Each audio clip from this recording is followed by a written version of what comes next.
জয় গুৰু শংকৰ। পৰম শ্ৰদ্ধাৰ বাপ বান্ধৱ আই মাতৃ সমস্ত প্ৰিয় বন্ধু বান্ধৱীসকল, জ্যেষ্ঠ শ্ৰেষ্ঠসকল, আপোনাক সবাকে আমি এই অনুষ্ঠানৰ পৰা প্ৰণিপাত জনাইছোঁ। আজি আমি আৰম্ভ কৰিবলৈ ওলাইছোঁ চাৰি সিদ্ধই ৰজা পৃথু যি মুক্তি সাধনৰ জ্ঞান দিছিলে, সেই জ্ঞান অমৃতখিনি ভাগৱতৰ চূড়ান্ত গুজ্জৰ যি অমৃত, ভাগৱতৰ যি সাৰৰো সাৰ, গুজ্জৰো গুজ্জতম যি তত্ত্ব, এই তত্ত্বটো চাৰি সিদ্ধই পৃথুৰাজক কৈছিল। আহকচোন আমি সকলোৱে শ্ৰৱণ কৰোঁ।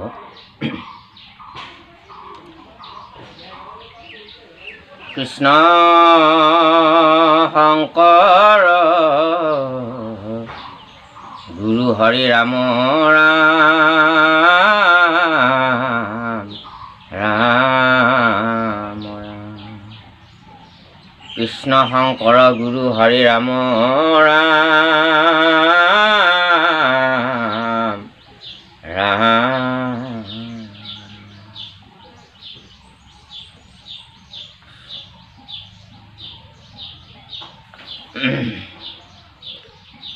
এ ৰাম ৰাম ৰাম হৰি ৰাম ৰাম। চতুৰ্থ স্কন্ধৰ আৰু 22 অধ্যায়ত সনক আদি বাক্য পৃথু ৰাজাৰ আগত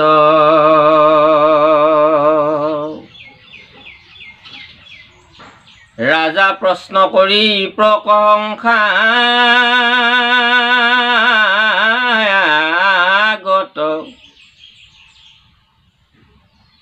এই মুখ্যৰ সাধন হবে দেন তই উপদেশ।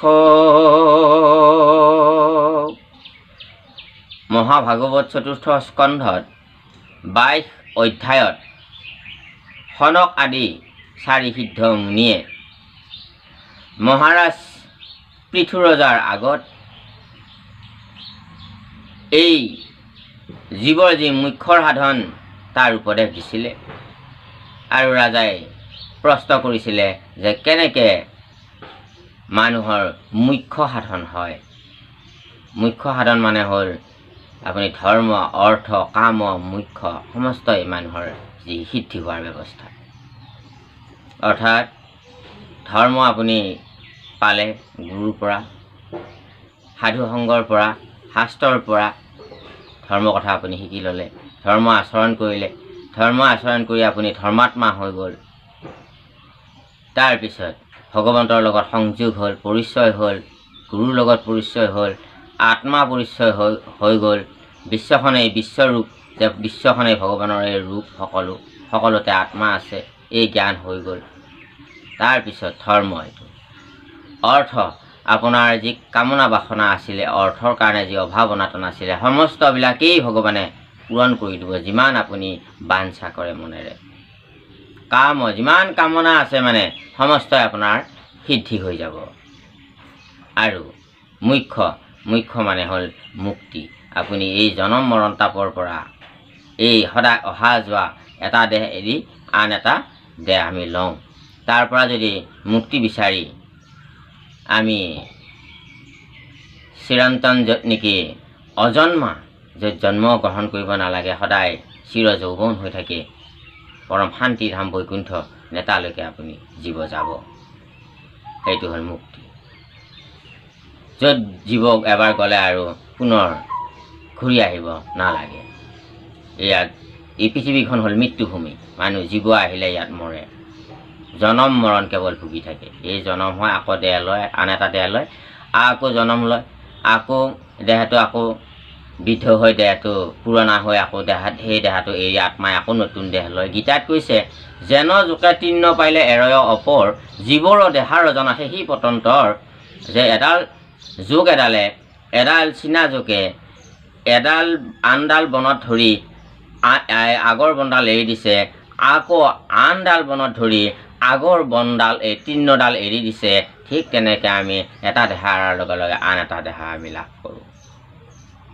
এটা শাস্ত্ৰৰ সিদ্ধান্ত, গীতাৰ সিদ্ধান্ত, ভাগৱতৰ সিদ্ধান্ত।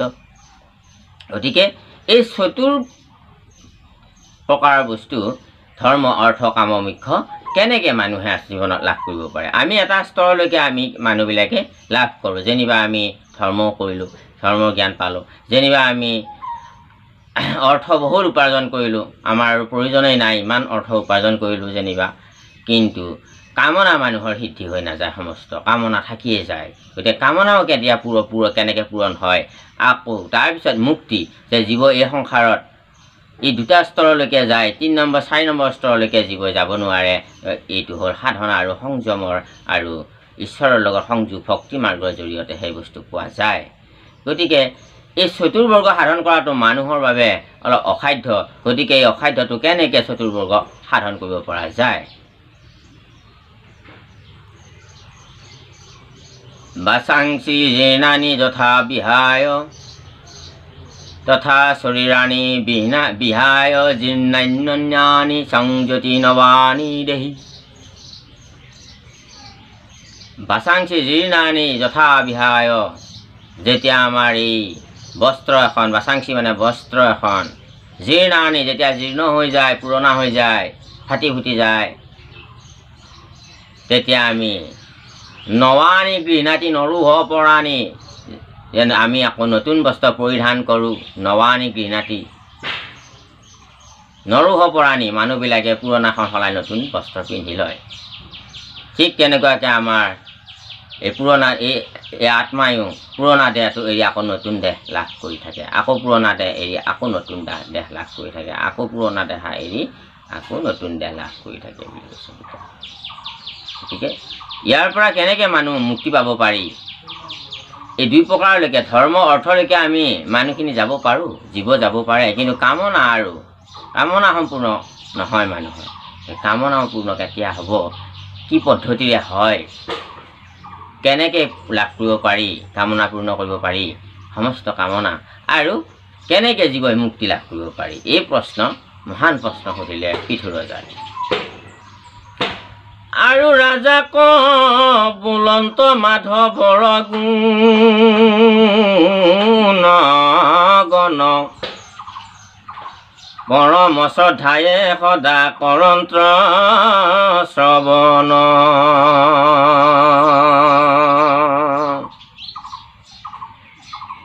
এতিয়া কৈছে, প্ৰথম কৈয়ে 4 সিদ্ধই পৃথু ৰজাক কৈছে, হে মহাৰাজ, তুমি ধন্য প্ৰশ্ন সুধিলা, নিজেও ধন্য হ'লা তুমি, আৰু এই প্ৰশ্ন সুধি আমাকো ধন্য কৰিলা, আৰু জগতৰ কাৰণেও তুমি, জগতৰ লোকৰ কাৰণেও তুমি এই প্ৰশ্নটো সুধি ৰাখিলা।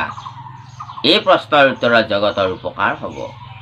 ঠিক আছে, তেওঁ প্ৰথম কৈছে যে পৰম শ্ৰদ্ধাৰে সদা কৰন্ত শ্ৰৱণ, যে ভগৱানৰ নাম, প্ৰভুৰ নাম শ্ৰৱণ কৰিব লাগে, প্ৰভুৰ নাম কীৰ্তন কৰিব লাগে।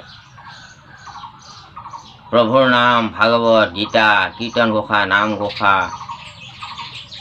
পুৰাণ, উপনিষদ, ৰামায়ণ, মহাভাৰত সমস্ততে বিৰাজমান হৈ আছে প্ৰভুৰ চৰিত্ৰ গুণগাথা গাব লাগে আৰু শুনিব লাগে, সদায় শুনিব লাগে, সদা বুলি কৈছে। কৰ্মৰ বাসনা নষ্ট হোৱে সমুদায়, হৈ পৰম চিত্ত শুদ্ধ আতিশয়। এই প্ৰভুৰ নাম সদায় শ্ৰৱণ কীৰ্তন কৰোঁতে কি হয়, মানুহবিলাকৰ যিবিলাক নেকি কৰ্মৰ বাসনা থাকে, অনেক জন্মৰ, ইহজনম, আগৰ জন্মৰ, পূৰ্বজন্মৰ সমস্তবিলাক সমুদায় নষ্ট হৈ যায় বাসনাবিলাক। তেতিয়া এই জীৱটো কৰ্ম বন্ধনৰ পৰা লাহে লাহে মুক্তি পাব ধৰে।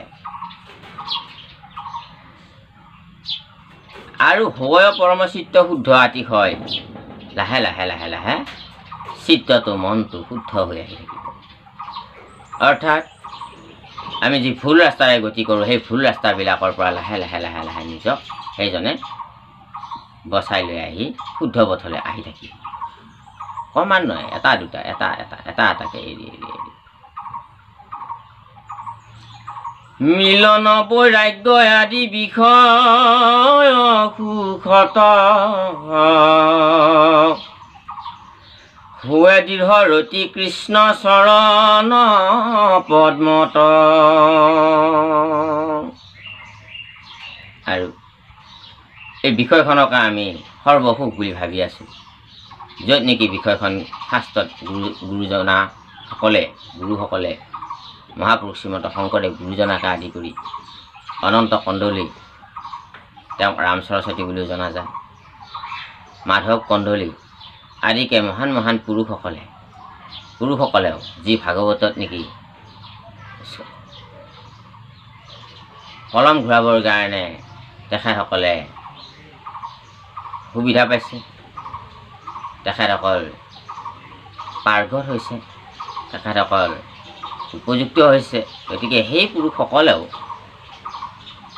এই বিষয়খনক কুৎসিত বুলি কৈছে, মায়াৰ ঝলক বুলি কৈছে। কাৰণ যেনেকুৱাকৈ ভোকাটোৰ মানুহ এজনে ভাত খালে দুপৰীয়া, আকৌ ৰাতিলৈকে ভোকেই লাগিল, আকৌ কালি পুৱা হ'লে ভোকেই লাগিল, যিমানে খাই থাকিব কিন্তু তাৰ স্পৃহা শেষ হৈ নাযায়। এই স্পৃহাবিলাকৰ মাজত এই তৃষ্ণাবিলাকক পূৰণ কৰিব যাওঁতে এই ইন্দ্ৰিয়বিলাক ভাগৰুৱা হৈ এদিন বৃদ্ধ অৱস্থা পায়গৈ, কিন্তু ইন্দ্ৰিয়ৰ ভোগৰ লালচা শেষ হৈ নাযায়। মনৰ যি ইন্দ্ৰিয় ভোগৰ লালচা শেষ হৈ নাযায়, মনে এই একাদশ ইন্দ্ৰিয় লৈ ভোগ কৰি থাকে। গতিকে এই বিষয় ভোগত জীৱই বহুত কষ্ট পায়, শোক তাপ ৰোগ পীড়া ব্যাধি, এৰি থৈ যোৱা যতনা, পৰিয়ালৰ পৰা কোনোবা পিতৃ মাতৃ পুত্ৰ ভগ্নী সমস্তৰ বিয়োগৰ দুখ, অৰ্থৰ দুখ, কিছুমান হয়তো বহুত ধৰণৰ ৰাজকীয় সামাজিক অনেক ধৰণৰ তাপ থাকিব পাৰে। গতিকে বিভিন্নজনে বিভিন্ন তাপত ভুগি থাকে, তাতে কত ৰোগ ব্যাধি হৈও বহুত যাতনা খায়। গতিকে কতজনৰ অকাল বিয়োগত পৰিয়ালটো হৰাশায়ী হৈ যায়, হতাশাত ভোগে। গতিকে কত স্বামী পত্নী হেৰাই, কতোৱে স্বামীক হেৰাই বিধৱা হৈ অনেক দুখৰ জীৱন কটায়। গতিকে এই বিষয়বিলাকত কেৱল দুখ আছে, কেৱল দুখ আছে। গতিকে এই দুখৰ পৰা কেনেকৈ পৰিত্ৰাণ পায়? সুখ আছে, যিখিনি সুখ আছে, কিন্তু দুখ কম নহয়। সুখ আৰু দুখ দুটাই সমাজঞ্চ আছে এই পৃথিৱীখনত। গতিকে তাতে আকৌ জনম মৰণৰ নিকাৰ আছে, জৰা অৱস্থাৰ নিকাৰ আছে, জন্মৰ নিকাৰ আছে, গৰ্ভৰ তাপৰ নিকাৰ আছে, শিক্ষা দীক্ষা ল'ব যাওঁতে নিকাৰ আছে, তাৰপিছত ধন উপাৰ্জন কৰোঁতে নিকাৰ আছে, তাৰপিছত গৃহাশ্ৰম কৰি পৰিয়াল জন্ম দি পৰিয়াল ভৰণ পোষণ কৰোঁতেও নিকাৰ আছে, জীৱৰ নিকাৰ আছে। গতিকে ইয়াৰ পৰা এই বিষয়খনত তথাপিতো আমি পৰম সুখ ইয়াকেই মানি সেইবিলাক আমি পাহৰি থাকোঁ, দুখ সুখবিলাক আকৌ ইয়াতে মজি থাকোঁ, আমি ঈশ্বৰক পাহৰি যাওঁ।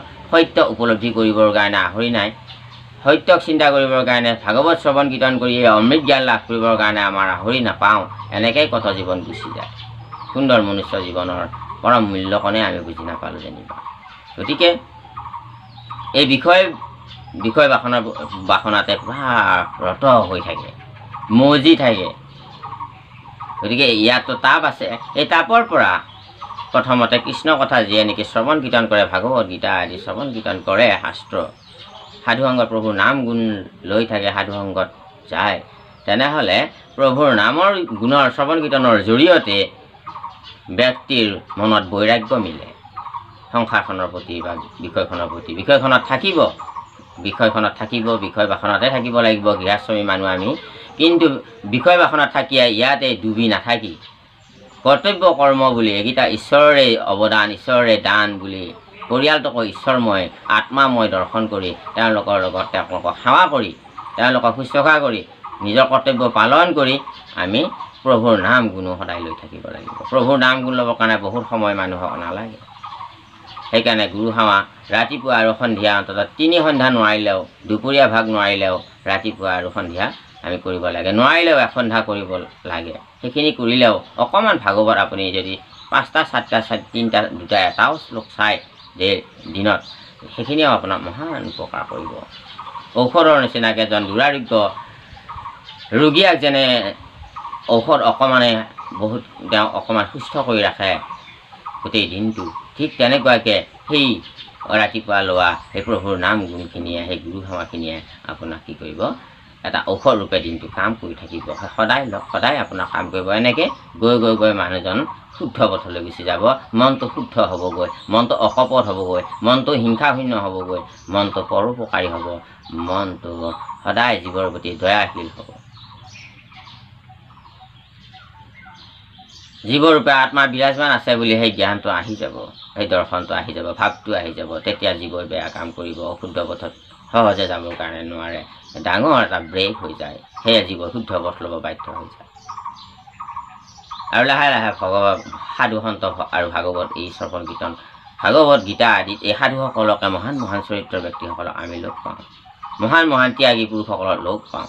ৰজা হৰিশ্চন্দ্ৰই সত্যৰ কাৰণে নিজকো বিক্ৰী কৰিছিলে, নিজৰ পত্নীকো বিক্ৰী কৰিছিলে, নিজৰ ল'ৰাকো ত্যাগ কৰিছিলে, নিজৰ ৰাজ্য ধনো ত্যাগ কৰি চণ্ডালৰ হাতত নিজে বিক্ৰী হৈ নিজ ধৰ্ম পালন কৰিছিলে, নিজৰ সত্যৰ ধৰ্ম ৰক্ষা কৰিছিলে। তেনে বহুত উদাহৰণ আছে। গতিকে এই বিষয় বাসনাতে আমি মজি নাথাকি প্ৰভুৰ নাম গুণ যেতিয়া ল'ব, তেতিয়া লাহে লাহে ভগৱানৰ চৰণত কি হ'ব, হোৱে দৃঢ় ৰতি কৃষ্ণ চৰণ পদ্মত। আৰু ভগৱানে লাহে লাহে সেইজন ব্যক্তিক তেওঁৰ বুলি ল'ব আৰু তেওঁৰ কৃপা লাহে লাহে পাই আহি থাকিব। ভগৱত লাভৰ যি জ্ঞান ভগৱানে লাহে লাহে দি থাকিব, জ্ঞান দৰ্শন। এহি মহামুকুতিৰ সাধন নিশ্চয়, ইহাত অধিক আৰু আন নাহি কই। এইটোৱে হ'ল মহামুক্তিৰ সাধনৰ একমাত্ৰ উপায়, আৰু ইয়াতকৈ আৰু অন্য আৰু ভাল উপায় নাই বুলি চাৰি সিদ্ধই ৰজা পৃথুক এই মহাতত্বৰ কথা ক'লে।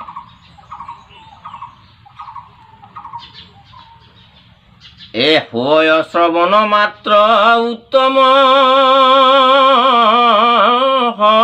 খবৰ, চিত্ত শুদ্ধি অনুসাৰে হুৱে অন্যতৰ। ভগৱানৰ নাম শ্ৰৱণ কীৰ্তন কৰিলে মানুহ উত্তম হৈ যায়, মানুহ অধমৰ পৰা উত্তমৰ ফালে গতি কৰে, মনটো লাহে লাহে শুদ্ধ হ'বলৈ ধৰে। আৰু যেতিয়া নেকি মন চিত শুদ্ধ হ'ব, আৰু সেই মন চিত যিমানখিনি শুদ্ধ হৈছে সিমানখিনি অনুসাৰে, সিমানখিনি হিচাপত তেওঁলোকে কৃপা পাব। সাধনৰ তাৰতম্যে বাঢ়য় ভকতি, তেবে কৃষ্ণ পাদ পদ্মে হুৱে দৃঢ়মতি।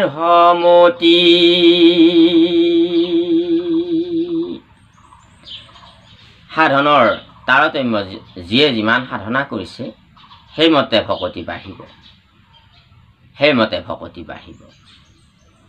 আৰু তেতিয়া ভগৱান শ্ৰীকৃষ্ণৰ সেই পদ্ম পত্ৰসম সুন্দৰ সুঠাম ৰাতুল চৰণ, অভয় চৰণত জীৱৰ মনটো দৃঢ় হৈ যায় যে প্ৰভুৱে আচলতে সত্য, প্ৰভুৱে আচলতে সনাতন, প্ৰভুৱে এই বিশ্বৰূপ লৈ আছে, প্ৰভুৰ গৰ্ভতে এই প্ৰকৃতিয়ে নিজৰ নিজৰ কৰ্তব্য, নিজৰ নিজৰ দান দক্ষিণা দি আছে। গছবিলাকে ফল দি আছে নিজে নিজে, তেওঁলোকে মানুহৰ কাৰণে দান কৰিছে, তেওঁলোকেও মানুহ হ'বলৈ ইচ্ছা কৰে যে মানুহক সুন্দৰ সুন্দৰ সুস্বাদু ফল দান দি সেই ফল ভকতসকলে, বৈষ্ণৱসকলে, মানুহে ঈশ্বৰত অৰ্পণ কৰিব, আৰু সেই অৰ্পিত বস্তু ঈশ্বৰে যেতিয়া গ্ৰহণ কৰিব ভক্তৰ দ্বাৰা, আৰু তেতিয়া সেই ফলবিলাকেও মুক্তি পায়, সেই গছবিলাকেও মুক্তি পায়। সেইকাৰণে তেওঁলোকে ফল দি থাকে। গতিকে ঠিক তেনেকুৱাকৈ সকলো জীৱই কেৱল মানুহৰ জন্ম পাবৰ কাৰণে ইচ্ছা কৰিছে, যাতে প্ৰভুৰ নাম গুণ শুনি তেওঁলোকক মুক্তি লাভ কৰিব পাৰে, তেওঁলোকৰ সেই কঠিনময় জীৱনৰ পৰা মুক্তি লাভ কৰিব পাৰে। গছৰো জীৱন আছে, গছৰ সৰু গুটিৰ পৰাই পুলি হয়, পুলিৰ পৰাই লাহে লাহে ডাঙৰ হয়, মহান বৃক্ষত এদিন পৰিণত হয়, তাত ফল মূল লাগে। আত্মা নহ'লেতো ফল মূল নালাগে, তাত আত্মা নহ'লেতো সৰুৰ পৰা ডাঙৰ নহয়। গতিকে তেওঁৰ সেই জীৱনটো বৰ দুখীয়া এঠাইত থাকিব লাগে, তাতে যি পাইছে তাকে খাব লাগিব, তেনেকৈ জীৱন ধৰিব লাগিব। ৰ'দ বৰষুণ ছালত পৰে, গাৰ ছালত পৰে, সহ্য কৰিব লাগিব। গতিকে দুখ আছে, তাত যাতনা আছে। গতিকে এই মনুষ্য দেহাটো পাবলৈ সেইকাৰণে নাপায়। এই মনুষ্য দেহাটো দুৰ্লভ বুলি কৈছে, যিটো দেহাৰে আমি ভগৱত ভক্তি কৰি ভগৱানৰ লগত আমি নিজৰ মুক্তি সাধন কৰিব পাৰোঁ, যাতে আকৌ আমি এই যে উৰণ বুৰণ গজন ভ্ৰমণ, এই এবিধ উৰি থকা গছ, চৰাই চিৰিকটি, বুৰণ পানীত যিবিলাকে বাস কৰে, জীৱ, মাছ, কাছ, মগৰ, ঘৰিয়াল আদি, গজন পৃথিৱীত যিবিলাক গজিছে, উদ্ভিদ, তৰুতৃণকা আদি কৰি সমস্ত ভ্ৰমণ, আমি প্ৰাণী জগত, এই চাৰিমুখী জীৱ, যাতে আমি বাকী মনুষ্য জীৱনটোৱে দুৰ্লভ বুলি কৈছে, চাৰিমুখীৰ ভিতৰত শ্ৰেষ্ঠ বুলি কৈছে। গতিকে মনুষ্যৰ যিটো সা সুবিধা, সকলোৱে নিৰাপত্তা সমস্তই সুবিধা আছে, খোৱা লোৱা, থকা মেলা, লাইফ ষ্টাইল মনুষ্যৰ বহুত হাই ৰেংক। গতিকে বাকী তিনিমুঠি জীৱত আমি কৰ্ম অনুসাৰে আকৌ যাব লগা হয়, তাকে 84 লক্ষবাৰ যাব লগা হয়, এবাৰ নামিলে। গতিকে 84 লক্ষ, তাকে নৰক বুলি কৈছে, বা 84 লক্ষ যোনি বুলি কৈছে। গীতাত কৈছে, এই 84 নৰক গৃহে থাকি ভুঞ্জু সেতু সংসাৰৰ মায়া। ভাগৱতত কৈছে যে 84 লক্ষ যোনি আমি ভ্ৰমণ কৰি এবাৰ মানুহ জন্ম পাওঁ। সেইকাৰণে মানুহ জন্মটো হৰি সাধনৰ কাৰণে আমাৰ শিৰটো ভগৱানৰ চৰণত সদায় যাতে দুখাই থাকে, তেওঁৰ চৰণত যাতে শিৰটো আমি নমস্ত কৰি থাকিব পাৰোঁ, সেই ভাৱেৰে সদায় ভক্তি মাৰ্গেৰে জীৱন ধাৰণ কৰিব লাগে। ভগৱান ৰাম আৰু ভগৱান কৃষ্ণই আমাক এই জগতত তেওঁ মানৱ অৱতাৰ লৈ আমাক তাকে আদৰ্শৰূপে দেখুৱাইছে। এ ৰাম ৰাম ৰাম দেহ ইন্দি ধনাদিত যাৰ কোটি, তাসম বাৰ প্ৰসংগত নকৰিব ৰুতি। আমাক সদায় ৰতি প্ৰীতি বিশেষ সংগ কৰিব মানা কৰিছে শাস্ত্ৰই, যিসকল ব্যক্তিৰ লগত। সেইসকল ব্যক্তি কোন? যে যিসকল ব্যক্তি কেৱল দেহ আৰু ইন্দ্ৰিয় আৰু ধন আদিতে কেৱল আসক্তি ডুবি আছে। দেহ, ইন্দ্ৰিয় আৰু ধনৰ আসক্তিতে, ভোগৰ আসক্তিতে যিসকল জীৱই কেৱল জীৱন ধাৰণ কৰি আছে, তেওঁলোকৰ সংগৰ আসক্তি কৰিব মানা কৰিছে। কাৰণ তেওঁলোকে আপোনাক ভক্তি মাৰ্গৰ পৰা আকৌ বিষয় মাৰ্গলৈকে, বিষয়ৰ সেই দুৰ্ঘোৰ কুৱাটোলৈকে আপোনাক সবল হৈ যায়।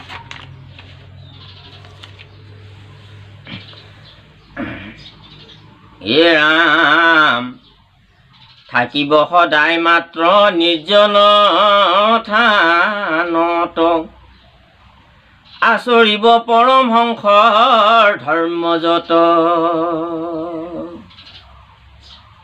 জীৱৰ হিতক মাত্ৰ সাধিবা মনে,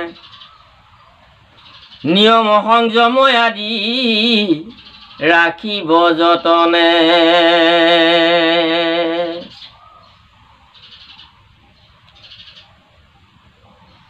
নিয়মৰ বাহিৰত লক্ষ্মণে 14 বছৰ অনাহাৰে আছিলে। কাৰণ 14 বছৰ অনাহাৰে যদি সেই নাথাকে, এই ব্ৰতটো নকৰে, তেনেহ'লে লক্ষ্মণে কেতিয়াও মেঘনাদক বধ কৰিব নোৱাৰে। গতিকে আমি তেনেকৈ ঠিক কঠোৰ ব্ৰত পালন কৰিছিল, যে যাতে অসুৰ শক্তিবিলাকক নাশ কৰিব পাৰি, জগতত যাতে ধৰ্ম প্ৰচাৰ কৰিব পাৰি, ধৰ্মক যাতে ৰক্ষা কৰিব পাৰি। গতিকে ধৰ্ম ৰক্ষাৰ কাৰণে লক্ষ্মণে ই ত্যাগ কৰিছে। গতিকে ধৰ্মৰ আমি থাকিব লাগিলে কিছু ত্যাগৰ প্ৰয়োজন থাকে। আৰু সদায় নিৰ্জন থানত থাকিব দিছে, অৰ্থাৎ আমি নিৰ্জন থাননো ক'ত পাম? কলিযুগত। কলিযুগ যুগেই হ'ল অলপ বেলেগ, 4 যুগৰ ভিতৰত কলিযুগটো অলপ বেলেগ। ইয়াত খন জনগণ, গতিকে এই কোলাহলৰ মাজত আমি বাস কৰোঁ। তথাপিতো কেতিয়াবা অকলশৰীয়াকৈ থাকি প্ৰভুৰ নাম গুণ চিন্তা চৰ্চা কৰিব লাগে মনত। আৰু ভগৱন্তই যি নীতি নিয়ম দেখুৱাইছে, যি মহাপুৰুষসকল আহি আমাক নীতি নিয়ম দেখুৱাইছে, তেনেকৈ আমি পালন কৰাৰ কাৰণে যত্নপৰ হ'ব লাগে। সেইখিনিয়েই পৰমহংস বা পৰম নাৰায়ণ কৃষ্ণৰ যি ধৰ্ম নীতি নিয়ম। সদায় পৰোপকাৰ, জীৱৰ প্ৰতি দয়া, অহিংসা, ঈশ্বৰ সেৱা, পিতৃ মাতৃ সেৱা, জ্যেষ্ঠজনক সেৱা শুশ্ৰূষা, সুন্দৰ ভাল ভাষা মাত ব্যৱহাৰ ভাল, বিনয় ভাৱ, সকলোৰে প্ৰতি আত্মভাৱ, সকলোৰে প্ৰতি মিত্ৰ ভাৱ, মিত্ৰ আচৰণ, এইবিলাকেই ধৰ্মৰ মূল বস্তু। গতিকে জীৱৰ হিতক মাত্ৰ সাধিবা আকৌ মনে, জীৱবিলাকক কেতিয়াও হিংসা কৰিব নালাগে, বধ কৰিব নালাগে। তেওঁলোকৰ হিতহে সাধন কৰিব লাগে। কিবা পাৰিলে আপুনি ভোকাটোৰ জীৱক খাব দিয়ক, তাত পুণ্য হ'ব, কিন্তু জীৱটোক কেতিয়াও বধ কৰিব নাপায়। আৰু নিয়ম সংযমত থাকি মহা যত্ন কৰি আমাৰ মনটো নিয়ম সংযমৰ মাজত ৰাখিব লাগে। এইটো বৰ দুৰ্যয় কৰ্ম। বুজেও মনকে বন্ধ কৰি ৰাখিবা যেন গজমুৰি গায়। গাই এটা যেনেকুৱাকৈ শিং নোহোৱা গাইক গজমুৰি বুলি কয়, গজমুৰি গাইটো যেনেকৈ শিং নাই কাৰণে মানে ই খং দেখুৱাব নোৱাৰে, অহংকাৰ দেখুৱাব নোৱাৰে, যুদ্ধ কৰোঁ কৰোঁ ভাৱত নাথাকে, অন্যায় কৰোঁ কৰোঁ ভাৱত নাথাকে, কাৰণ তাইৰ শিঙেই নাই, গজমুৰি। ঠিক তেনেকুৱাকৈ মনটোক নিৰহংকাৰ নিৰ্মল কৰি শুদ্ধ কৰি ৰাখিব লাগে। নকৰিব নিন্দায়ান পন্থ সমস্তক, যুগৰ ফলৰ অৰ্থে তেজিব কৰ্মক। আন পন্থ যিবিলাক আছে পৃথিৱীত, বিভিন্ন বিভিন্ন পন্থৰ বিভিন্ন বিভিন্ন ধৰ্মাৱলম্বী লোক আছে, বিভিন্ন বিভিন্ন পন্থৰ লোক আছে। কোনো পন্থৰ লোককে কেতিয়াও নিন্দা কৰিব মানা কৰিছে। আত্মনিষ্ঠ আত্মযোগনিষ্ঠ হৈব কামনাই এৰিব, শীত উষ্ণ আদি যত দুখ কহিব।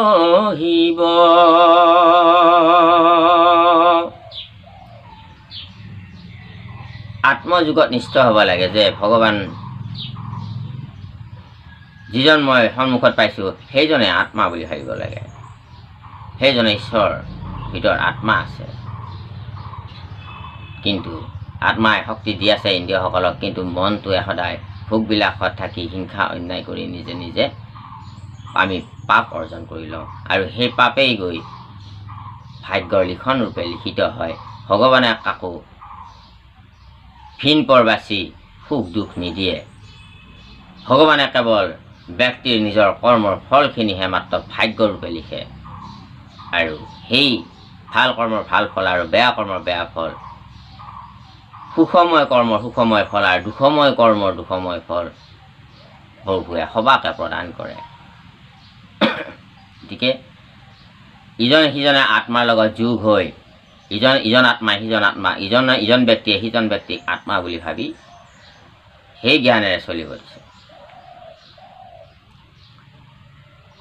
ঠাণ্ডা গৰম শোক ৰোগ ব্যাধি তাপ সমস্ত পৃথিৱীত অনেক তাপ আছে। সেই তাপবিলাকক সেই দুখবিলাকক সহিব দিছে। ভক্ত বৈষ্ণৱ আদিসকলৰ সহিষ্ণুতা গুণ যাৰ বেছি সিয়েই ভগৱানৰ পৰম ভকত। প্ৰহ্লাদে কিমান সহিষ্ণুতা গুণ আছিল প্ৰহ্লাদৰ, কিমান অন্যায় কৰাৰ পিছতো নিজ কৰ্তব্য এৰি দিয়া নাই, নিজ ধৰ্ম এৰি দিয়া নাই। দেউতাকক সদায় সেৱা সৎকাৰ কৰিব লাগে। দেউতাকে অগণিত পেলাই দিয়াৰ পিছতো, পৰ্বতৰ ওপৰৰ পৰা মাটিত গতিয়াই পেলাই দিয়াৰ পিছতো, অগ্নিত হাতে ভৰিয়ে ধৰি জাপি দিয়াৰ পিছতো আকৌ পিতৃৰ চৰণতে আকৌ সেৱা লৈছেগৈ। পিতৃৰ আজ্ঞা পালন কৰিয়ে শুক্ৰাচাৰ্যৰ গুৰুৰ গৃহৰ তললৈকে যাবৰ সময়ত দেউতাকক সেৱা লৈ গৈছে। দেউতাকে কিন্তু ভাল উদ্দেশ্যত শিক্ষা দীক্ষাৰ কাৰণে পঠাইছে, কিন্তু প্ৰথমবাৰ দ্বিতীয়বাৰ কিন্তু প্ৰহ্লাদক শিক্ষা দীক্ষাৰ কাৰণে নহয়, বধৰ কাৰণে প্ৰহ্লাদক বধ কৰিবৰ কাৰণে শুক্ৰাচাৰ্যই এটা কূটকৌশল ৰচনা কৰিছিল। আৰু সেই হিৰণ্যকশিপু প্ৰহ্লাদৰ দেউতাক আৰু দৈত্যকুলৰ গুৰু, হিৰণ্যকশিপুৰো গুৰু শুক্ৰাচাৰ্য, আৰু শুক্ৰাচাৰ্য আৰু হিৰণ্যকশিপুৱে আলোচনা কৰি এই শুক্ৰাচাৰ্যৰ অভিসন্ধি প্ৰহ্লাদক বধ কৰাৰ কাৰণে তললৈকে দ্বিতীয়বাৰ মাতি নিছিল। প্ৰহ্লাদে জানিছিল মোক আজি মাৰিব, মোক আজি শাস্তি দিব, কিন্তু তথাপিতো পিতৃৰ চৰণ সেৱা কৰিহে বিদায় লৈছে। গতিকে সাধুজনে অনেক কষ্ট সহ্য কৰিও নিজ ধৰ্ম পালন কৰে।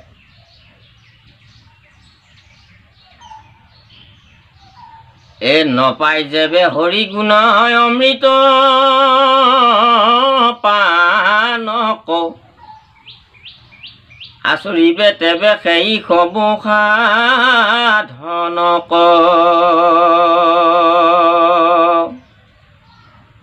যেতিয়ালৈকে মানুহে হৰিগুণ অমৃত লাভ নকৰে, যেতিয়ালৈকে হৰিগুণৰ চৰিত্ৰ অমৃত কথাৰ সোৱাদ নাপায়, যেতিয়ালৈকে হৰিগুণ প্ৰভুৰ নামত যেতিয়ালৈকে মানুহে শৰণ নহয়, নামক যেতিয়ালৈকে মানুহে আশ্ৰয় কৰিবলৈ নাজানে, তেতিয়ালৈকে এই নিয়মবিলাক পালন কৰি থাকিব লাগে। আৰু যেতিয়া নেকি মানুহে নামক বুজি পালে, প্ৰভুৰ নামেই যে জগতখন তৰি আছে, প্ৰভুৰ ভক্তি মাৰ্গৰ জৰিয়তে যে জীৱ তৰি আছে, প্ৰভুৰ ভক্তিতে যে সমস্ত কল্পতৰু আছে, যি বিচাৰে তাকেই পায় ভক্তই। গতিকে সেইকাৰণে শ্ৰীমন্ত শংকৰ হৰিভকতৰ জানা যেন কল্পতৰু।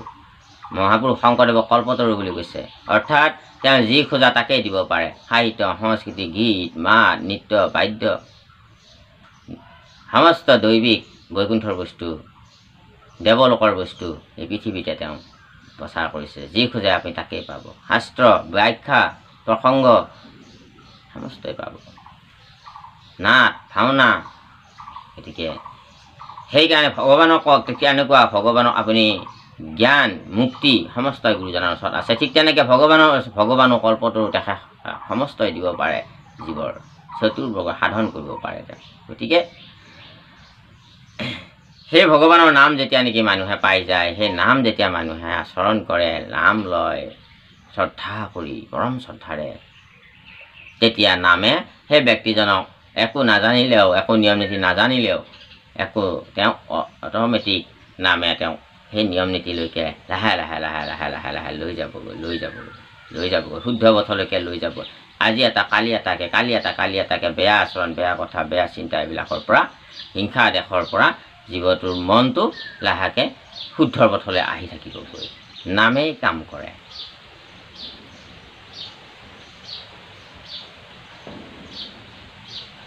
হে ভকতিৰ অন্তৰ্গত যত ধৰ্ম ছয়, এতেকে শ্ৰৱণ মাত্ৰে সবে সিদ্ধি হয়। ভকতি সৰ্বমুঠ ৮১ বিধ শাস্ত্ৰত বৰ্ণিত আছে। ৮১ বিধৰ ভিতৰত ৯ বিধক শ্ৰেষ্ঠ ভকতি বুলি কৈছে। প্ৰহ্লাদ চৰিত্ৰত এই কথাখিনি ভাগৱতত আপোনালোকে পাব, কীৰ্তন ঘোষাতো পাব। আৰু এই ৮১ বাকী ৯ গুণ ৮১, বাকী ৯ গুণ ভকতিৰ বাকীখিনি কৰ্মকাণ্ডীয়, সেইখিনিয়ে জীৱক মুক্তি দিব নোৱাৰে। এইখিনিয়ে জীৱকে ভোগতে লিপ্ত কৰাই ৰাখে। ভোগবিলাসৰ মাজত তেওঁলোক কামনা বাসনা খুজি ভকতি কৰে। সেইটো কামনা বাসনা ৰাখি কৰা কৰ্ম সেইটো সেই একাশী বিধৰ এই 9 বিধক বাদ দি বাকীখিনি।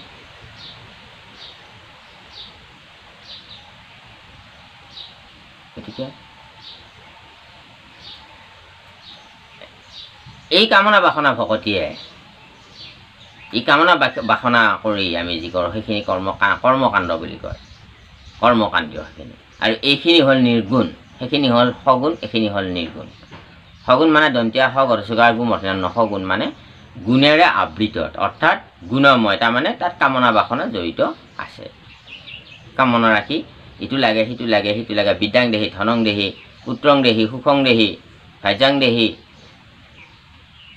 গতিকে স্বামী দেহি, এইবিলাক বাসনা কামনা ৰাখি নিজৰ মংগলৰ কাৰণে, নিজৰ কল্যাণৰ কাৰণে, নিজৰ স্বাৰ্থৰ কাৰণে স্বাৰ্থ ৰাখি কৰা কৰ্মক কৰ্মকাণ্ডীয় বুলি কয়। সেইখিনি এই 9 বিধ ভকতি হ'ল শ্ৰেষ্ঠ, এইখিনি নিৰ্গুণ, এইখিনি কেৱল বিষ্ণুৰ ভকতি, কেৱল কৃষ্ণৰ ভকতি। শ্ৰৱণ কীৰ্তন অৰ্চন বন্দন দাস্য সক্ষিত বন্দন বিস্তুত কৰিব দেহ অৰ্পণ, নিজৰ দেহাটোকে অৰ্পণ কৰাৰ লগতে এই 9 বিধ ভকতি। তাৰে ভিতৰত শ্ৰৱণ হ'ল শ্ৰেষ্ঠ, আৰু তাৰে ভিতৰত 2 বিধ হ'ল শ্ৰেষ্ঠ। 9 বিধৰ ভিতৰত 2 বিধ শ্ৰেষ্ঠ, এই 2 বিধ হ'ল শ্ৰৱণ আৰু কীৰ্তন। শ্ৰৱণ কীৰ্তন ধৰ্ম কৰিলে বাকী সেই 7 বিধ নকৰিলেও জীৱই লাহে লাহে লাহে লাহে লাহে লাহে ঈশ্বৰৰ ওচৰলৈকে যাব পাৰিব, মুখ্য পদলৈকে জীৱ যাব পাৰিব। আৰু সেই 2 বিধৰ ভিতৰত এবিধ শ্ৰেষ্ঠ, সেইবিধ প্ৰথমতে লিখিছে যে শ্ৰৱণ আৰু কীৰ্তন। শ্ৰৱণক আগত লিখিছে, কীৰ্তনক তাৰ পিছত লিখিছে, শ্ৰৱণক শ্ৰেষ্ঠতা উপায় দিছে শাস্ত্ৰই। ভকতিৰ অন্তৰ্গত যত ধৰ্ম আছে মানে এতেকে শ্ৰৱণৰ মাত্ৰে সবেই সিদ্ধি হয়। শ্ৰৱণ কৰিলেই ভাগৱত কথা, প্ৰভুৰ চৰিত্ৰৰ কথা, গীতা ভাগৱত উপনিষদ আদি আমি যদি শ্ৰৱণ কীৰ্তন কৰোঁ, আৰু বাকী শাস্ত্ৰ শ্ৰৱণ কীৰ্তন বহুত 14 শাস্ত্ৰ 18 পুৰাণ 4 বেদ আৰু উপনিষদ আৰু অন্যান্য শাস্ত্ৰ বহুতে আছে আমাৰ সনাতন ধৰ্মত। গোটেইখিনি শাস্ত্ৰ অধ্যয়ন কৰিব নোৱাৰিলেও গীতা ভাগৱত যদি আমি অধ্যয়ন কৰি ল'ব পাৰোঁ, তেতিয়া গোটেইখিনি শাস্ত্ৰ চোৱা জ্ঞানখিনিয়ে মানুহে লাভ কৰে। আৰু যদি আপুনি কীৰ্তন কৰিব নোৱাৰে তেনেহ'লে সব শ্ৰেষ্ঠতা দিছে সকলোতকৈ শ্ৰৱণক। শ্ৰৱণ কৰিলে আপুনি সমস্তই লাহে লাহে লাভ কৰিব, আপোনাৰ মনৰ বাসনা সিদ্ধি হ'ব, ভগৱানে আপোনাক লৈ যাবগৈ লাহে লাহে এটা দুটাকৈ শুদ্ধ পথলৈকে, তেওঁৰ ওচৰলৈকে, পৰম সত্য ধামলৈকে। পৰম সত্য যে আছে এই উপলব্ধি জীৱক দি দিয়ে, ব্যক্তিক দি দিয়ে, সাধকক দি দিয়ে, ভক্তক দি দিয়ে, বৈষ্ণৱক দি দিয়ে ভগৱন্ত কৃষ্ণ। হৰি ৰাহা। আপোনাৰ সবাকে আমি পুনৰ নমস্কাৰ জনাইছোঁ। চেনেলটো ছাবস্ক্ৰাইব কৰি ৰাখি আপোনাৰ মোবাইলত যাতে ডাইৰেক্ট আমাৰ কৃষ্ণ কথা যায় আপোনাৰ পায়, তাকে আশা ৰাখি আপোনাৰ সেৱা প্ৰাৰ্থনা জনাইছোঁ। চেনেলটো ছাবস্ক্ৰাইব কৰি ৰাখিব। জয় শ্ৰীকৃষ্ণ, জয় গুৰু শংকৰ বুলি আপোনাৰ মন্তব্য কৰি আমাক কৃপা কৰিব। হৰি হৰা কৃষ্ণ।